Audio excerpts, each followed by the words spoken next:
तो हमें लगता है कि अब हमारा दूसरा जन्म ना हो, ऐसा भजन कर लेना चाहिए, क्योंकि आगे और कलिकाल बढ़ेगा। अभी तो 4,32,000 में 5,000 वर्ष के ऊपर कुछ हुआ है, और बढ़ेगा, बड़ा भ्रष्टाचार बढ़ेगा। क्या समझते हो, जैसे पीछे आतंक का शासन रहा, ऐसे आगे आतंक का शासन होगा। अभी तो बहुत बढ़िया समय चल रहा है, बिल्कुल बहुत बहुत बढ़िया समय चल रहा है। आगे बहुत खतरनाक समय आने वाला, भाव भ्रष्टाचारा सब संसार, जो शास्त्र में लिखा है वैसे ही होता है। कलयुग के प्रारंभ से ही वर्ण मर्यादा छिन्न भिन्न हो जाएगी।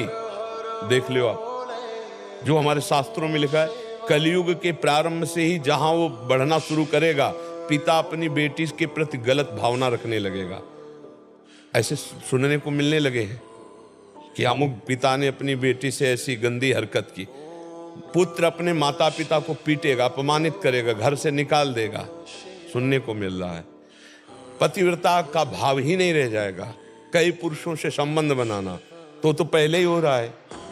ये जो फ्रेंड भाव चले हैं, क्या है, बच्चा बच्ची सब अपने धर्म से बिगड़ रहे हैं। अब ये जब आगे चलकर ब्याह करेंगे तो इस धर्म से रह पाएंगे, इनकी वृत्ति रह पाएगी। ये बहुत, अभी भजन कर लो।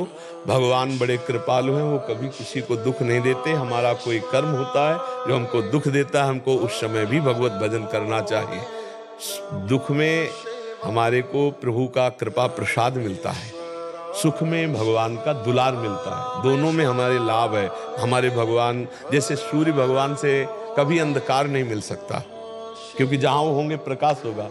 ऐसे मंगल भवन अमंगल हारी, भगवान से किसी का अमंगल नहीं हो सकता। जो भगवान से लड़ने आए, भगवान को मारने की कोशिश की, भगवान ने उनको मुनि वांछित परम पद दिया। ऐसे कृपालु भगवान, हमारा क्या बैर है, हमें क्यों दुख देंगे। हमारे कोई कर्म है नहीं।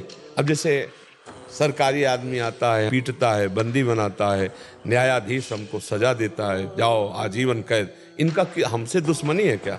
नहीं, हमारे आचरण बिगड़ गए। कहे हमने निर्दोष है, तो कोई पूर्व का पाप ऐसा है जिसका दंड नहीं मिला, वो तुम्हें फंसा दिया, तुम्हें भोगना पड़ेगा। कर्म को भोगना पड़ता है। कई ऐसे पाप हैं जो ओपन नहीं हुए, अब वो दबे हैं, अब वो ऐसी जगह फंसाएंगे जहां तुम निर्दोष हो। तब तुम कहोगे मैं भगवान को साक्षी करके कहता हूं निर्दोष हो, लेकिन बात सही तुम कह रहे हो, पर तुम्हारा वो कर्म जिसे कोई नहीं जानता, वो आकर तुम्हें फंसा दिया, दंड दे दिया।